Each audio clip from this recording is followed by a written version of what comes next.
नमस्कार, स्वराज पोस्ट देख रहे हैं आप और मैं हूं आपके साथ तान्या सिंह। कौन था गोपाल खेमका?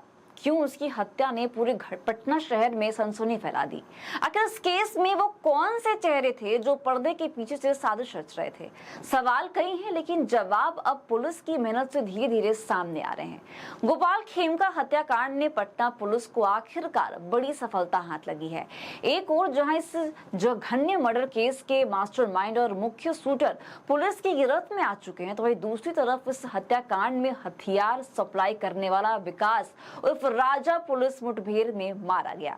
यह वही विकास था जो सालों से अवैध हथियार बनाने और बेचने के नेटवर्क का हिस्सा था और पुलिस के लिए सिरदर्द बना हुआ था।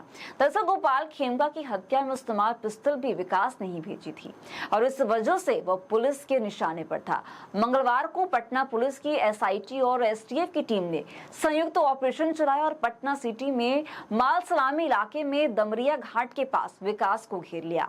पुलिस के मुताबिक खुद को फंसा देख विकास ने गोलियां चलानी शुरू कर दी।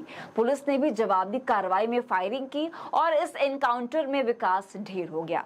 इस एनकाउंटर से पूरे नेटवर्क के एक बड़े लिंक को खत्म कर दिया, लेकिन इससे जुड़े कई सवाल अब भी बाकी हैं। इस केस में पुलिस ने सिर्फ विकास को ही नहीं बल्कि हत्या को अंजाम देने वाले मुख्य शूटर उमेश यादव को भी गिरफ्तार कर लिया है। उमेश यादव का नाम पटना के अंडरवर्ल्ड में नया नहीं है। वो कुख्यात गैंगस्टर अजय वर्मा का शूटर माना जाता है और कई वारदातों में उसका नाम पहले भी आ चुका है। इस बार उसने गोपाल खेमका को मारने की सुपारी ली थी और उसी ने खेमका पर ताबड़तोड़ गोलियां बरसाई। पुलिस के मुताबिक उमेश को इस हत्या के लिए मोटी रकम दी गई थी। जांच में खुलासा हुआ है कि उसे करीब 3.5 लाख रुपए की सुपारी दी गई थी। अब सवाल आता है कि आखिर इस हत्या की साजिश किसने रची? पुलिस के हत्थे चढ़ा मास्टरमाइंड अशोक कुमार सवा भी इस पूरे षड्यंत्र का मुख्य सूत्रधार निकला। अशोक साव ने ही उमेश यादव को खेमका को खत्म करने की सुपारी दी थी। पुलिस ने उसे भी धर दबोचा है और उससे पूछताछ की जा रही है। इस पूछताछ में पुलिस को कई अहम सुराग हाथ लगे हैं, जिससे आने वाले दिनों में और बड़े खुलासे हो सकते हैं। गौरतलब है कि उमेश यादव की गिरफ्तारी पटना के ही उदयगिरी अपार्टमेंट से हुई है।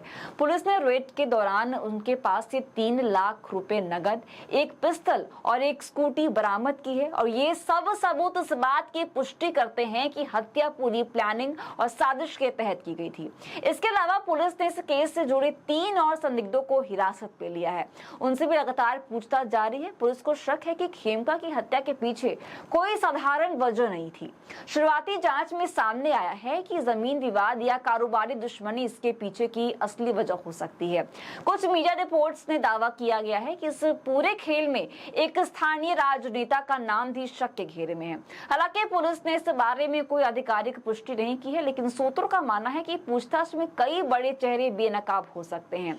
अब तक के 10 बड़े अपडेट्स अगर देखें तो तस्वीर काफी कुछ साफ हो जाती है। 4 जुलाई की रात गोपाल खेमका की गोली मारकर हत्या कर दी गई थी। इसके बाद से ही पुलिस ने केस की जांच तेज कर दी थी। पहले शूटर उमेश यादव को पकड़ा गया, फिर मास्टरमाइंड अशोक साव की गिरफ्तारी हुई। इसके बाद हथियार सप्लायर विकास उर्फ राजा का एनकाउंटर कर पुलिस ने केस की सबसे बड़ी कड़ी भी खत्म कर दी। पटना पुलिस की इस कार्रवाई को लेकर लोग काफी चर्चा कर रहे हैं। एसआईटी और एसटीएफ की इस कामयाबी ने साबित कर दिया है कि अपराध कितना भी शातिर क्यों ना हो, कानून के हाथों से बच नहीं सकता। हालांकि अब भी पुलिस 3 अन्य संदिग्धों से पूछताछ कर रही है और उम्मीद की जा रही है कि जल्द इस हत्याकांड की पूरी कहानी सबके सामने होगी। लोग यह जानना चाहते हैं कि क्या वाकई कोई राजनेता इस हत्याकांड में शामिल था या फिर यह सारा मामला सिर्फ कारोबारी दुश्मनी तक ही सीमित था। जो भी हो, गोपाल खेमका को इंसाफ मिलने की उम्मीद अब पहले से कहीं ज्यादा मजबूत नजर आ रही है। तो ऐसी अपडेट्स के लिए बने रहिए हमारे साथ, देखते रहिए स्वराज पोस्ट। धन्यवाद।